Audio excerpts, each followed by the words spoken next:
Okay. All right. So today we're going to talk a little bit more about small moment stories.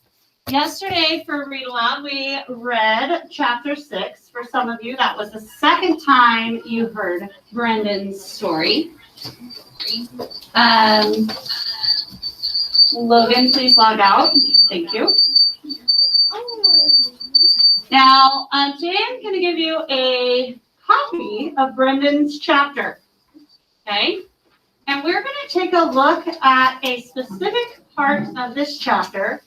And we're going to be looking for evidence of the amazing narrative strategies that good writers use when writing small moment personal narrative stories. Okay? So if you have a pencil or a highlighter, you may want to pull that out. You can use whatever you want, just whatever choice you make for what you're writing with. Be willing to accept the consequences. If you use pen and you write something that you change your mind about, be ready to accept that. So, as we've kind of talked about, and as you guys have been exposed to over your time at Riverview as writers, good personal narratives focus on one small moment, right? So if you look at our list of strategies that I have on the board, you can see we're really going to talk about bullets 1, 2, 3, 4, 5 today. And we're going to use Brendan and Chase's experience at the car wash to help us see how this is done well.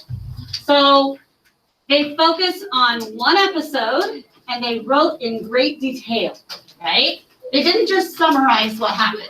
He told it as if it was happening, which is this climbing inside the moment and writing from within, right? Now, the characters said the exact words that they said when they were inside that moment.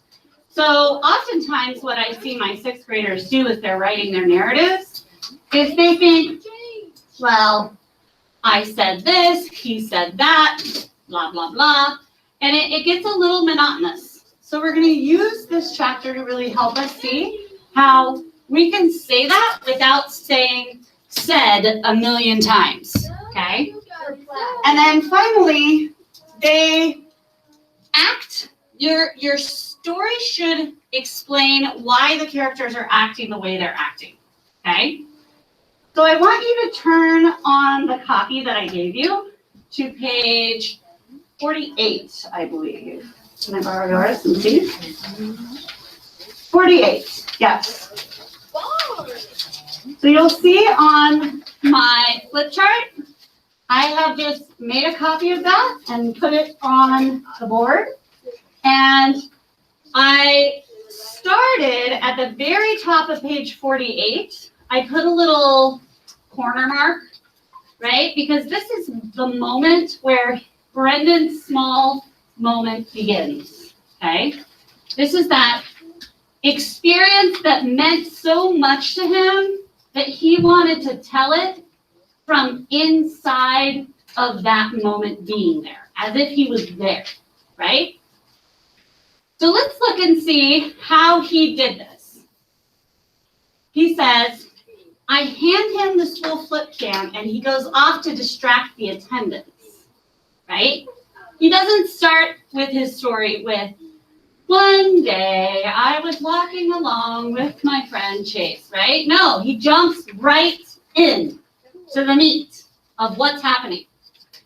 Chase is even better for this than one of the videos because he's kind of a celebrity around town. So he's introducing that character of Chase and giving you some background information pretty succinctly, right?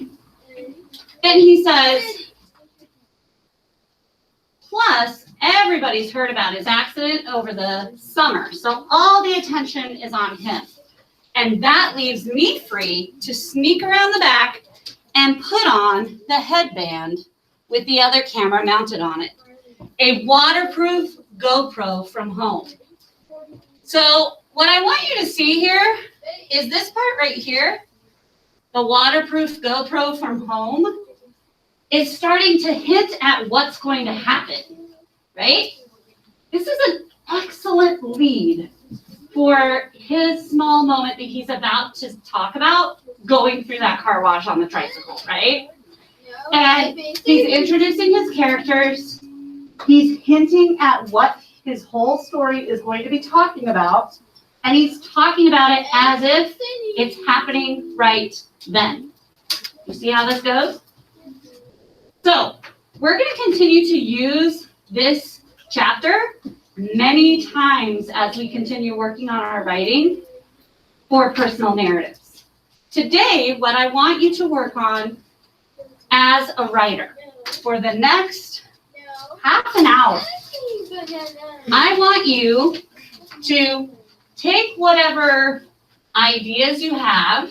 If you have yet to start drafting your ideas, you're going to begin. And today I really want you to dig in and focus on your lead, your introduction. And I want you to focus on how you can start your story from inside the moment. I don't want to see any, one day I was walking along. No. Please don't start your story with one day. No. I want you to jump inside and start from inside. I handed him the flip cam. There you go. Okay. Keep this in a place where you know where to find it, because every day this week we are going to use it. Kapish? If you're someone who is yet to begin, you're starting with brainstorming, whatever that looks like for you. If you get stuck, raise a hand. I will come around. If you have a device, I suggest you are doing this work in that personal narrative assignment in Google Classroom. Let me show you again where that's at. Okay? So again, when we're in Google Classroom, I think it's easiest if you click on classwork and then your subject, writing. And then you'll see I posted this same thing I gave you guys in paper. I posted for the kids at home this week. And right here, your personal narrative assignment, that's where I want you to draft. Remember, when you find yourself stuck or you are ready for teacher feedback, turn it in. I will read it. I will give you feedback. I will send it back to you. But you are not finished after one time. Kapish? Okay, if you are writing it by hand and you find you want feedback, when you're ready, raise your hand. I will come bring you a sticky note and I will take your notebook until tomorrow. And then I will return it to you. All right, the rest of the time is yours.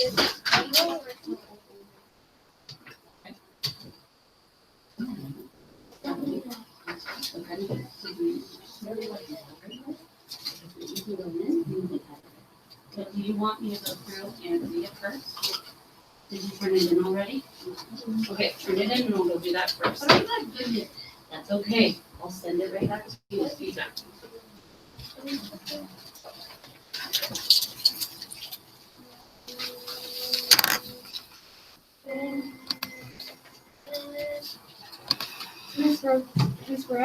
Hold on one second. Let me stop the recording, please.